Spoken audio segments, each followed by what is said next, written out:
So here it is, Dodge Challenger. You gotta really love gasoline to drive this car because this Challenger is specifically designed to use a whole lot of it. In a world of hybrids and miles per gallon and more efficient cars, this is like the spiky-haired rebel kid in the class. It really wants to beat your face in just for looking at it wrong. I need to drive this a little more so I really get a sense of what's all the fuss about. Personally, it's not my thing, but if you like muscle cars, with this big Hemi engine, this Challenger exactly fits the bill. That growl, that's a muscle car requirement. Man, that engine note is just, that's what's gonna make people buy this car. The crazy thing about an engine this big is there's torque everywhere. This could double as a tugboat. For years, the only thing Dodge has had going for it is the Hemi engine. They could put the Hemi in a toaster and it would fly off the lot. It feels like I'm going about 147. I'm going about 60. Makes you want to move to Montana and build your own private road so you can just do high-speed blasts.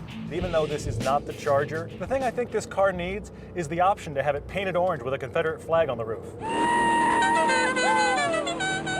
This thing looks hot. I have to hand it to Dodge for deciding for the Challenger they were going to do their classic Dodge grille. That was a great choice. The styling is perfect. It's beautiful. Of course I'm going to want one. But if you're going to go that far with the exterior of the car, why not do a Challenger-only interior? If we're going to do it over, let's let it hang loose a little bit more than we already are. I mean, of course the motor, the styling, but what about the interior? The new Camaro has a purpose-built interior. That interior looks nothing like anything else in the GM line. This Challenger looks like everything else in the Dodge line. I mean, they've done a few things, like the gear shift, but by and large, this looks like any Dodge you've gotten in the last 4 years. It's not bad, but it's certainly not a compelling instrument panel. One of the things I do love about the interior, though, is this shift lever. But it's a little bit kitschy. It's like a joystick to a video game.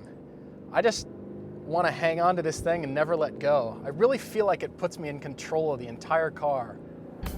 For its size, it's very nimble, but you're aware that it's a big car and the steering has almost no feel. It's entirely too light. This is made for cruising. This is made for high speed, burnouts at the light, and everybody looking at you. If you find yourself pining for the good old days when cars had 8 cylinders and women wore tube tops, this is a great car.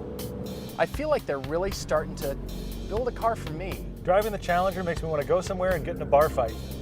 I just do. I want to go somewhere and punch somebody in the face. The Challenger just makes me want to sit here and rev the motor and do burnouts all day long. I mean, call it a Saturday. It doesn't apologize for really being unrefined and angry and loud.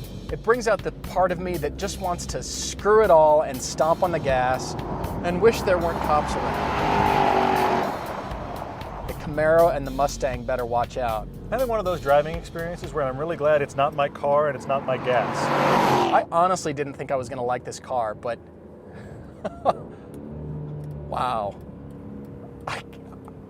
Okay, I get it. I get it. With the Mustang, I'm bored of muscle cars. With the Challenger, I at least kind of get it.